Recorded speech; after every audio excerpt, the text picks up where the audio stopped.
Howdy, howdy, this is Mr. Potter. Previously in this unit, we talked about the idea of a queue. A queue is a data structure where there's a certain order to it, and the items come in the front and work their way towards the back. So the front of the line, which is the first element that I've ever put in, is also where the first element will be taken out. And as I add more elements in, I'm going to be taking elements out again from the front. This is what we call a first in, first out structure. And we talked about the Morse sequences in our previous video. That's the sequences that allow us to basically look and say at numbers. So what we're going to be talking about today is more of a real-world application of where queues are actually used. If you have a small website, then usually one web server is enough to handle all of your business. But if you have a large company like your Google or your Amazon or your Yahoo or you're some very large company, one web server just isn't enough because you're receiving web requests from all over the world and you need something called a load balancer. Well, the idea of a load balancer is as I receive these requests, they're going to be coming in, and I may receive a whole bunch of requests, but this request can be handled by one web server, and then this request, the next request in the queue, will be handled by another web server, and then this request can be held by a third web server, and maybe this web server is done handling this request so it can handle the fourth request. This web server is taking a while, so we go to the third web server and it handles the fifth request. But what happens is, as the requests are entered into this queue, these web servers can go to the queue and say, hey, what is the next request? In other words, the next page that I have to serve. Where can I find that page? And who do I need to send it to? In other words, who's been waiting the longest? That's what the queue allows us to do. So in our activity today, we're going to have to talk about different parts. And one of the parts we're going to have is a request. Now, usually what happens with a request is that you're going to have some type of IP or Internet Protocol address. That's your incoming address. You're going to have your outgoing address. And then there's going to be a time that it needs to take. And for our purposes, we're going to look at times as being integers. So I'm going to have these requests, and these are actually going to be very simple ideas. They're not even going to be classes. They're basically going to be a collection of data, what we call a record or a struct. We're also going to need a web server. And the idea of what my web server is going to do is that my web server is going to take a request from the load balancer, and it's going to have to process the request, and then it's going to have to ask for another. And that leaves us to our third part, the most complicated part, which is the load balancer. And the idea behind this load balancer is that it's going to have a queue of requests. And it's also going to be keeping track of time.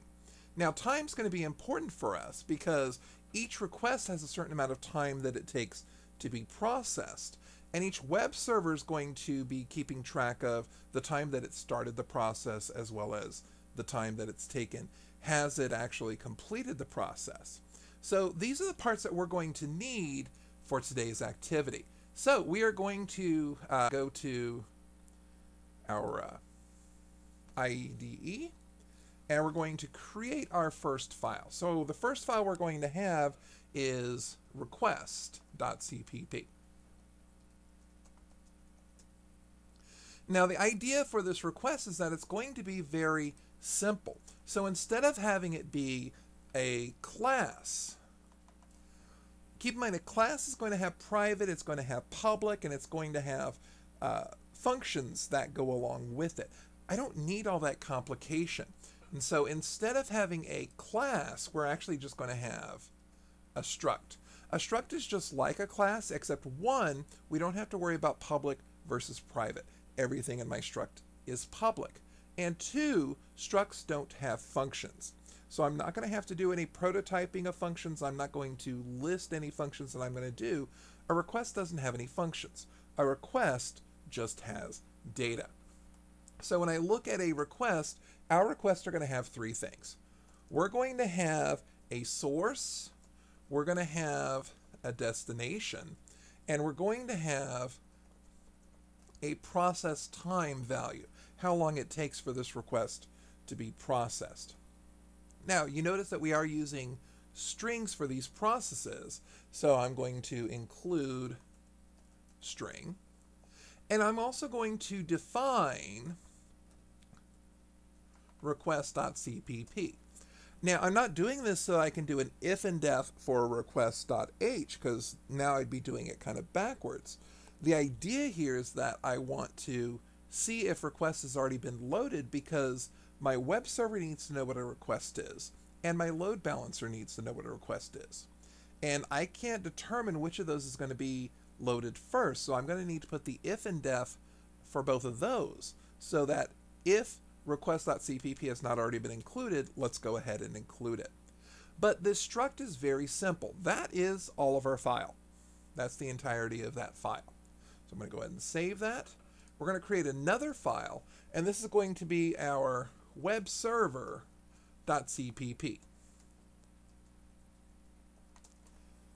Now, one thing that I've kind of done with all of my classes so far is that I've incorporated them into a .h file and a .cpp, a header file, which has the constructor, the private variables and functions, and the public functions, and then the CPP, which actually has the code of everything that our web server has to deal with. I'm going to do things a little bit different here. Instead of having a header function and code, I'm just going to put it all into one file here. So this webserver.cpp is actually going to be one file that's going to self-contain all the classes. So I'm not going to have the prototypes, but I am going to have the code in line when I declare the functions. So the first thing I want to do is say that if we haven't defined request.h,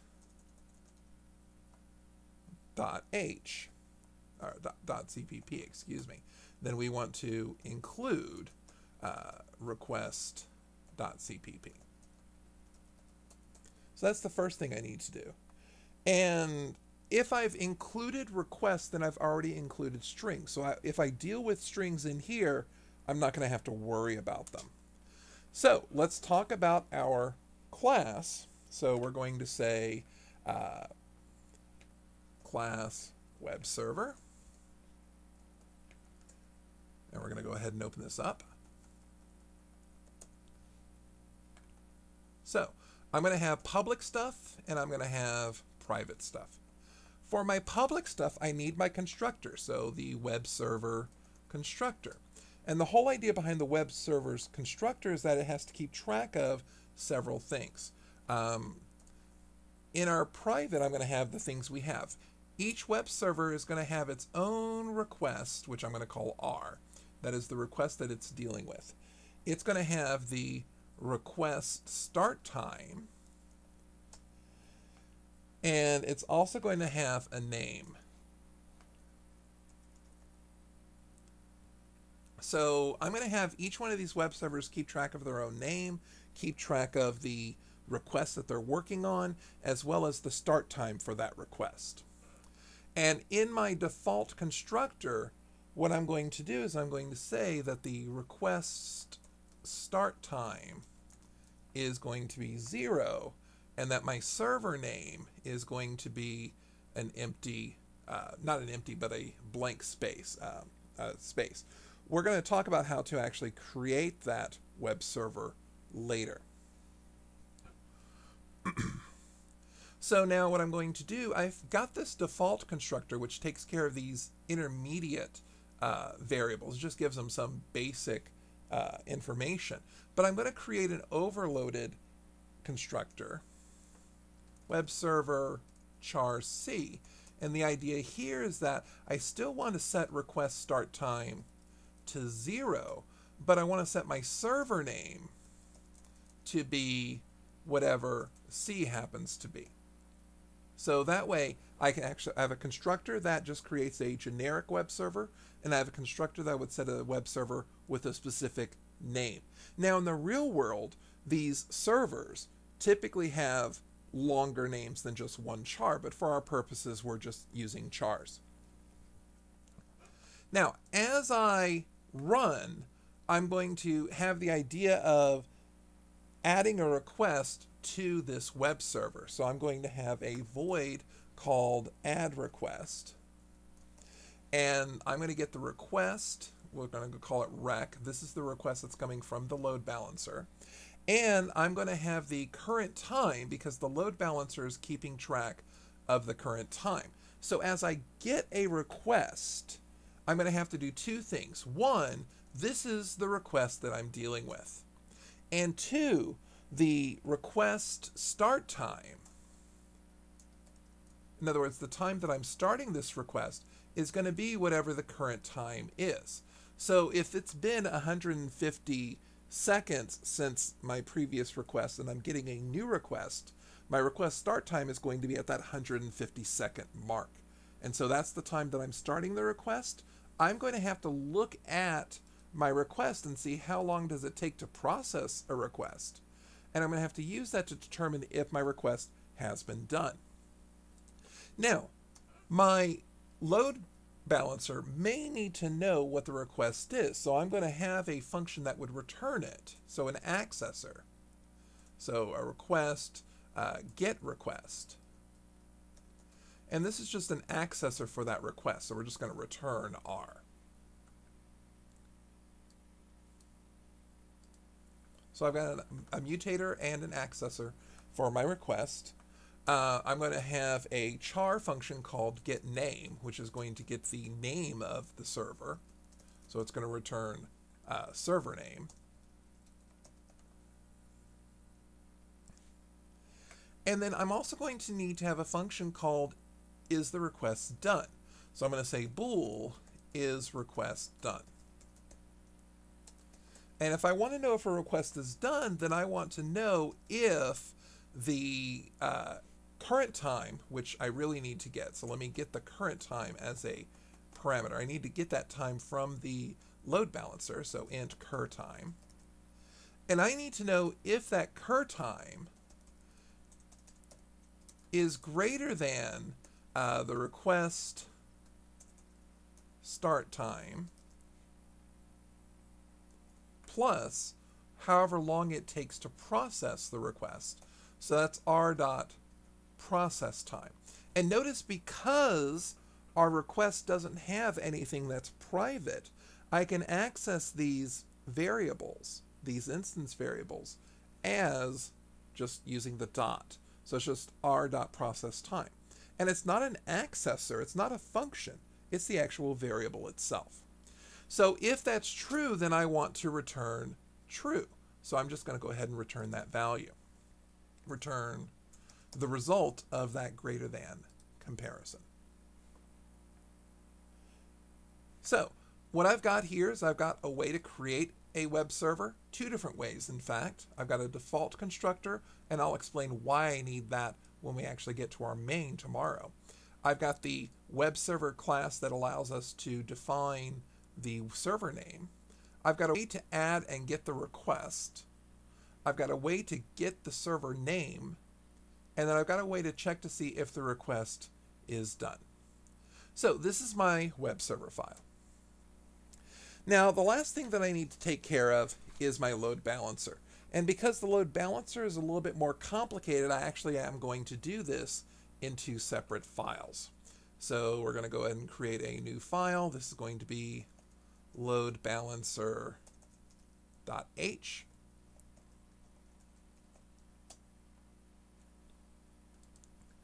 And so this is a header file. Again, I want to make sure if request has not been done, so request.cpp, if that has not been done, then we want to include request.cpp.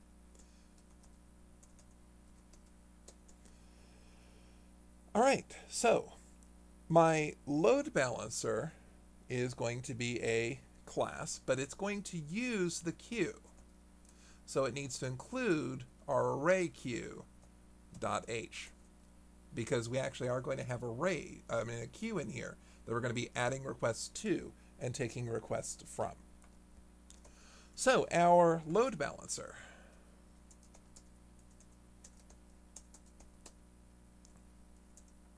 So again, remember, every class has a public part and a private part. So in the public part, I have my constructor, load balancer. And the whole idea behind a load balancer is that it's going to set the system time to 0. So clearly that's one of the variables that we're going to have. We're going to have an int called system time, and we're going to have a queue of type request called the request queue. So we're going to be adding things to and taking things from this request queue. But we're also going to have to keep track of the system time. The system time will be increasing as time goes on. So I'm going to need a way to find out what the time is at any particular point. So int get time. I'm going to need a way to set the time, or actually I don't need to set the time. I just need to make sure the time is incremented. So I'm going to do void inc time. I'm going to need to be able to add a request to the queue. So void add request. I'm going to have to be able to get a request out of a queue. So this is going to be get request. And then I also am going to have to be able to see if the request queue is empty. And because this is private, I can't just ask the queue if it's empty. I have to ask the load balancer if its queue is empty. So this is going to be another bool, and this is going to be is request queue empty. So this is our load balancer class.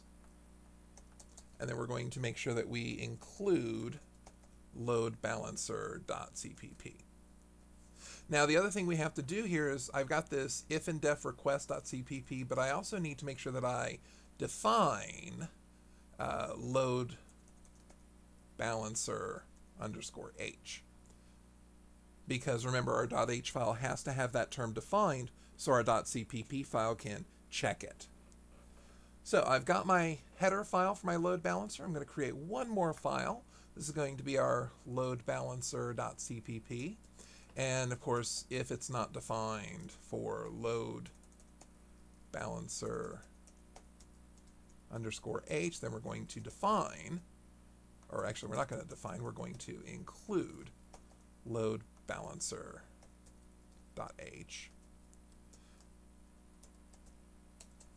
And of course, if I've included load balancer, then I've included request. So we're good with that. So I need the code. I'm going to have the load balancer get time. And the whole idea behind get time is that it's going to give me the system time. So return system time. I'm going to have my void load balancer inc time, and this is just going to increment the time. So we're going to system time ++. I haven't saved this file yet. I was wondering why it wasn't automatically closing the braces for me, and now I know. Alright, so that's going to take care of the two functions dealing with time, incrementing to time and getting the time. Now I need to deal with the requests. So I'm going to do void load balancer add request. So I'm going to have some request and I want to add it to my queue. So all I'm going to do is I'm going to request queue dot enqueue r. Just going to add that to the queue. And then I'm also going to inc time, because it takes time to put stuff into the queue. And similarly, I'm going to say that it takes time to take stuff out of the queue. So I'm going to have request load balancer get request. And in this one, I have to be a little bit more careful. I actually have to check to see if there's anything in the queue to get. So if not request queue dot is empty.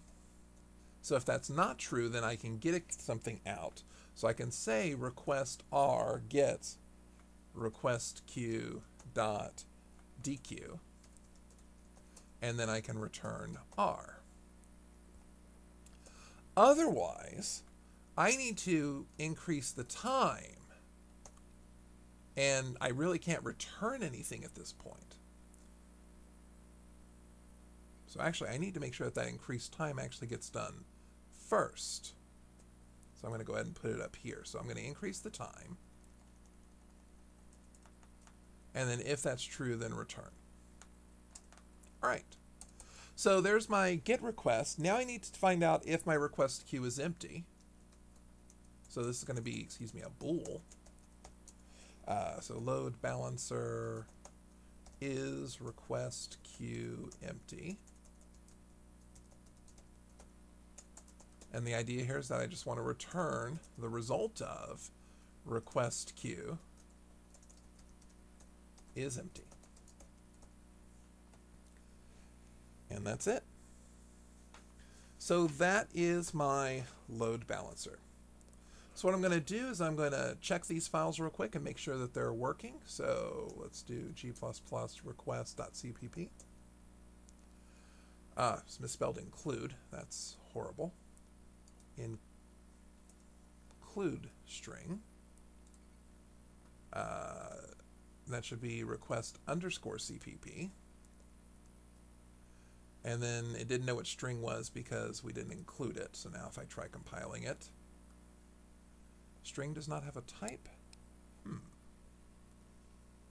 String does not have a type. Oh, that's right. Because I'm using string, I need to make sure that I'm using namespace standard. It's going to cause a problem if I don't have that here.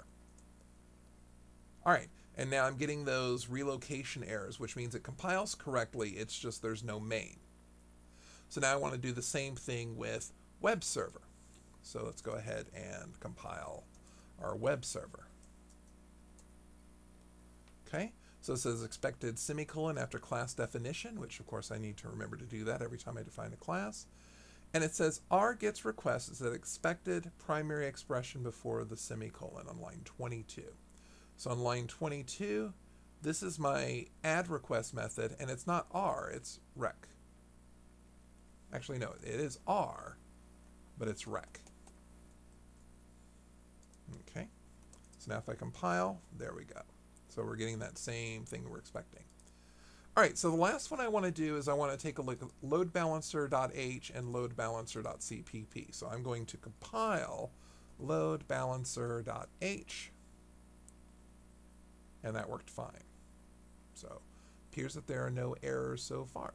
So what we're going to do in our next video, we've laid the foundations in this video. In our next video, we're going to run our main program, talk about the logic that goes through here, how we're going to loop through our web servers. We're going to have to create an array of web servers. And we're going to have to be careful because it seems like we could run out of requests in our queue fairly easy. So once again, this is Mr. Potter. Thank you very much for watching. Have a great day.